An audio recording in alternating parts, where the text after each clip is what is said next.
بسم اللہ الرحمن الرحیم۔ شروع اللہ کے نام سے جو بڑا مہربان نہایت رحم والا ہے۔ لقد أنزلنا إليكم كتابا فيه ذكركم أفلا تعقلون۔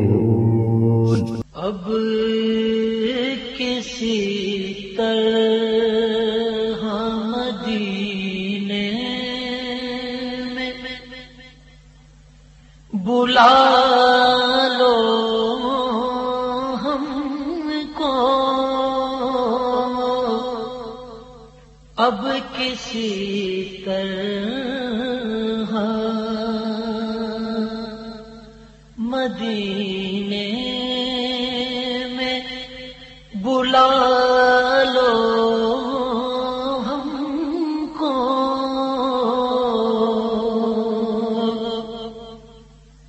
اب کسی طرح مدینے میں بلا لو ہم کو،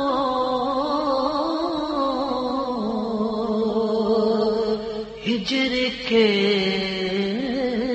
گھور اندھیروں سے بچا لو ہم کو،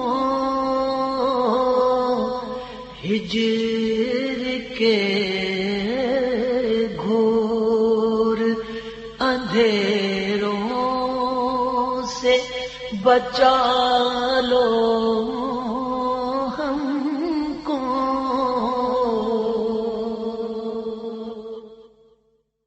الحمدللہ وحدہ والصلاة والسلام علی من لا نبی بعدہ وما بعد، اعوذ باللہ من الشیطان الرجیم، بسم اللہ الرحمن الرحیم۔ قل هو اللہ احد، صدق اللہ العلی العظیم۔ الصلاۃ والسلام علیک یا سیدی یا رسول اللہ وعلی آلک واصحابک یا حبیب اللہ۔ الصلاۃ والسلام علیک یا سیدی یا رسول اللہ وعلی آلک واصحابک یا نبی اللہ۔ الصلاۃ والسلام علیک یا سیدی یا رسول اللہ وعلی آلک واصحابک یا محمد رسول اللہ صلی اللہ علیہ وسلم۔ السلام علیکم سامعین و ناظرین، ہم دو جمعہ مبارک سے اس موضوع پر بات کر رہے ہیں، وہ ہے وحدہ لا شریک، کہ اللہ کی ذات جو ہے اس کا کوئی شریک نہیں ہے، وہ واحد ہے۔ بات ہماری یہاں تک پہنچی تھی کہ یہودی جو تھے انہوں نے جب سوال کیا کہ آپ کا رب کیسا ہے، ہمیں یہ بتائیں۔ میرے آقا صلی اللہ علیہ وسلم جب انہوں نے یہ سوال کیا تو کہنے لگے کہ کیا آپ کا رب سونے کا ہے یا لوہے کا ہے یا لکڑی کا ہے؟ اللہ تعالیٰ نے ان مشرکین کو یہود و نصارہ کے سوالات کے جواب میں یہ سورۃ نازل فرمایا میرے محبوب صلی اللہ علیہ وسلم فرما دیجیے قل هو اللہ احد۔ اللہ تعالیٰ نے عربت کو جو یہودی تھا آسمانی بجلی اور عامر جو یہودی تھا اس کو تعاون کے ساتھ ہلاک کر دیا۔ حضرات محترم، قرآن پاک کا مطالعہ کر لیجیے تو سمجھ آ جاتی ہے کہ مشرک کون ہے اور شرک کیا ہے اور عطا کیا ہے۔ جد الانبیاء حضرت سیدنا ابراہیم خلیل اللہ علیہ السلام نے بارگاہ خداوندی میں عرض کیا۔ میں ایک واقعہ بیان کر رہا قرآن پاک سے تاکہ لوگوں کو سمجھ آ جائے کہ شرک کیا ہے۔ فرمایا ابراہیم علیہ السلام نے اللہ تعالیٰ کی بارگاہ میں وَإِذْ قَالَ إِبْرَاهِيمُ رَبِّ أَرِنِي كَيْفَ تُحْيِي الْمَوْتَى، پارہ نمبر 3 ہے، سورۃ بقرہ ہے۔ اور جب عرض کی ابراہیم علیہ السلام نے اپنے رب سے، اے میرے رب مجھے دکھا دے نے کیوں کر مردے جلائے اور کیسے جلائے؟ جلا بخشنا، زندگی بخشنا، زندگی دینا، زندہ کرنا یا اس کو حیات مکمل دے دینا۔ تو اللہ کریم نے ارشاد فرمایا اس کے جواب میں، قال ولم تؤمن، سورۃ البقرہ میں بھی ہے، فرمایا کہ کیا تجھے یقین نہیں؟ اللہ تعالیٰ ارشاد فرماتے ہیں اپنے نبی سے، اپنے خلیل اللہ سے کہ اے میرے خلیل کیا تجھے یقین نہیں؟ عرض کیا میرا اس پر مکمل ایمان ہے، مگر قال بلا ولکن یطمئن قلبی، عرض کی یقین کیوں نہیں مگر یہ چاہتا ہوں کہ میرے دل کو قرار آ جائے۔ کیا جواب دیا ابراہیم علیہ السلام نے کہ اے اللہ تعالیٰ مجھے قال فقل اربعۃ من الطیر فاسبحن الیک، فرمایا تو اچھا اگر تمہیں دل کو قرار لینا ہے تو 4 پرندے لے لے اور ان کو اپنے ساتھ ہلا لے، اور جیسے یہ بٹیر باز کرتے ہیں یا گوگے لڑانے والے، اپنے ساتھ ان کو مانوس کر لے، لڑانا مقصود نہیں، اپنے ساتھ ان کو مانوس کر لے۔ اس کے بعد حضرت ابراہیم علیہ السلام نے 4 پرندے لیے، کون کون سے؟ ایک مور لیا، ایک مرغ لیا، ایک کبوتر لیا اور ایک کووا لیا۔ فرمایا ان پرندوں کو اپنے ساتھ اچھی طرح کھلا لو، اور پھر فرمایا ثم اجعل على كل جبل منهم جزعا، پھر ان کا ایک ایک ٹکڑا ہر پہاڑ پر رکھ دیا۔ جب اللہ تبارک و تعالیٰ نے حکم فرما دیا تو اللہ کے خلیل علیہ السلام نے ان 4 پرندوں کو بحکم الہی ذبح کیا اور ان کے پر اٹھاڑ دیے اور کیما کر کے چھوٹے چھوٹے ٹکڑے کرے، بڑے ٹکڑے نہیں، چھوٹے چھوٹے ٹکڑے کر کے ان کے اجزاء ایسے مکس کر دیے، باہم غلط کر دیے، جیسے ہم کسی چیز کو مکس کرتے ہیں کہ یار یہ اچھی طرح مکس ہو جائے، ایک جیسی نہ رہے، تو وہ انہوں نے ان ٹکڑوں کو باہم مکس کر دیا، غلط کر دیا اور اس مجموعہ کے کئی حصے کیے۔ اس کے بعد وہ جو ٹکڑے سارے مکس کر دیے ان کے حصے کر دیے بہت سارے، اور حصے کر کے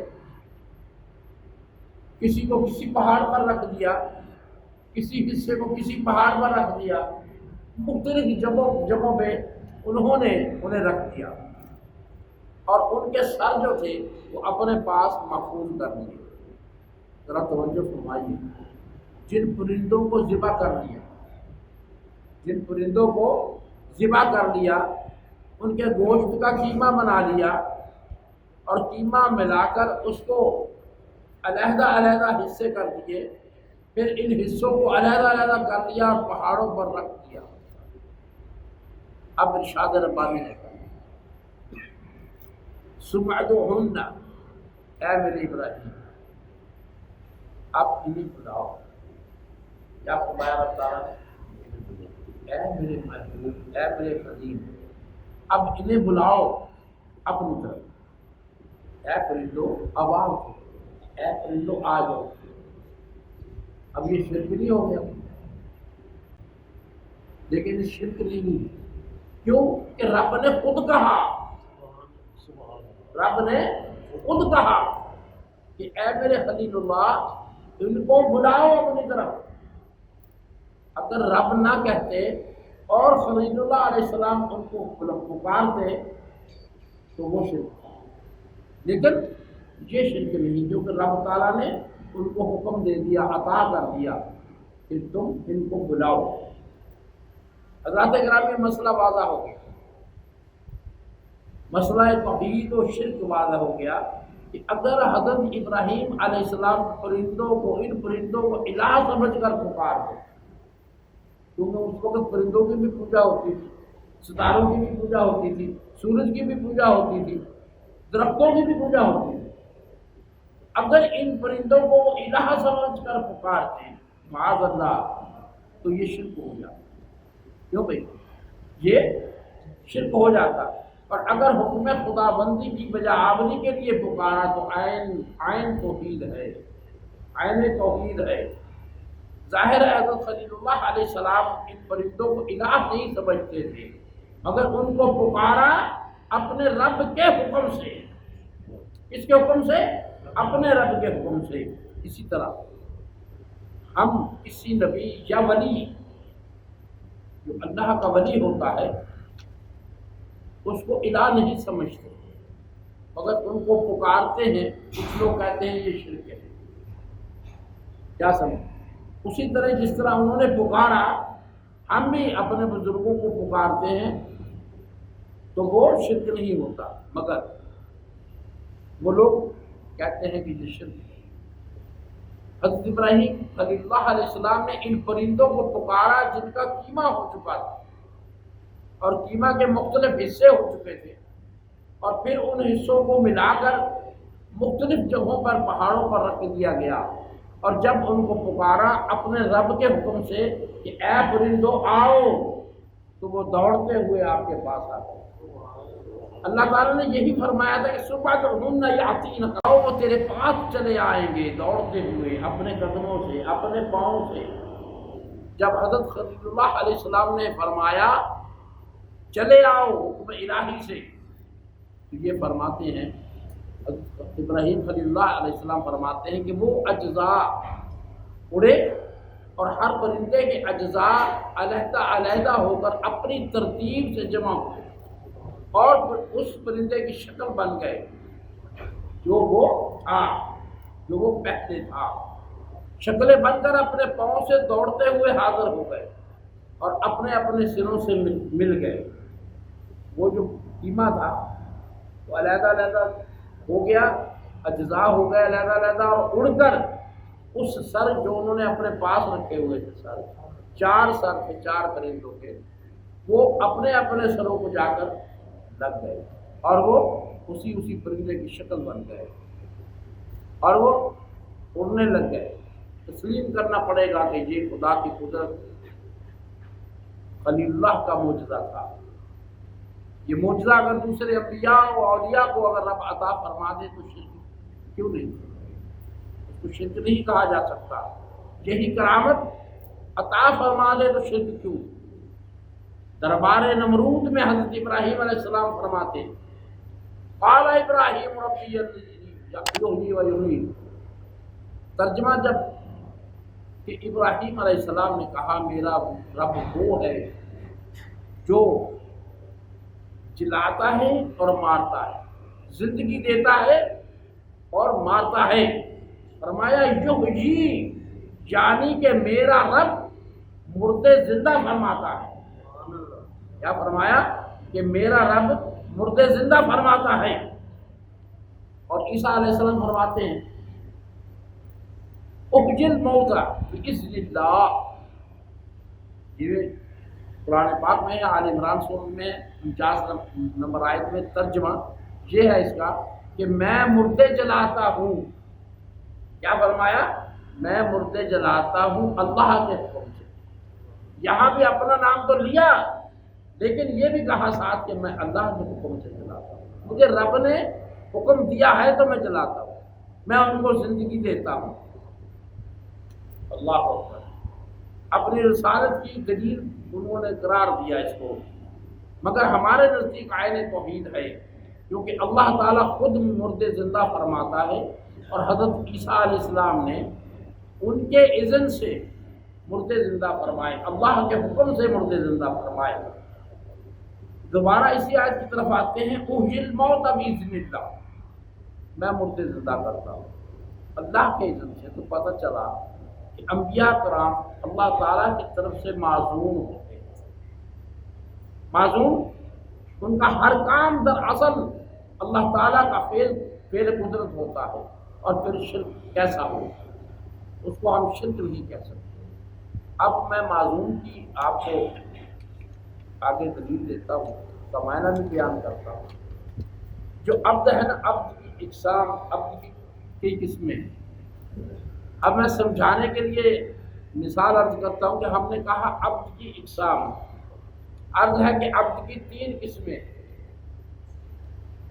عبد رقیق، عبد عابد اور عبد معزوم۔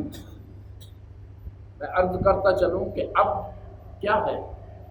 عبد کا معنی ہے بندہ یا غلام۔ عبد کا معنی بندہ یا غلام۔ اب عبد رقیق کے بارے میں عرض کرتا ہوں۔ عبد رقیق سے مراد وہ غلام ہے، مملوک، جو پوری طرح اپنے مالک کی قبضہ اور اس کی ملک میں ہے، اس کو عبد رقیق کہتے ہیں۔ جو شخص اپنے مالک کے مکمل طور پر قبضہ میں ہو اسے کیا کہتے ہیں؟ عبد رقیق۔